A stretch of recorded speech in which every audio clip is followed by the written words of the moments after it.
আসসালামু আলাইকুম গাইস, সবাই কেমন আছেন? আশা করি ভালো আছেন। আমি আজকে প্রথমত ইফতারির জন্য বিরিয়ানি পাকানোর উদ্দেশ্যে মাংসগুলো কষিয়ে নিচ্ছি।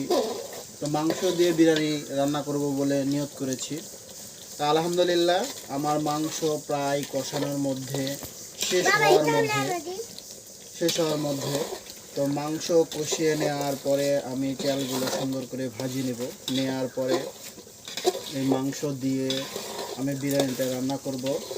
ইফতারির রান্না যেন ভালো হয়, সবাই দোয়া করবেন এবং সবাইকে আমার আন্তরিক ধন্যবাদ ও অভিনন্দন। আপনারা সবাই উপকারার্থে, মানুষের সুবিধার্থে এই ধরনের কাজ আপনারা সবসময় মানুষের পাশে থেকে করে দেওয়ার চেষ্টা করবেন।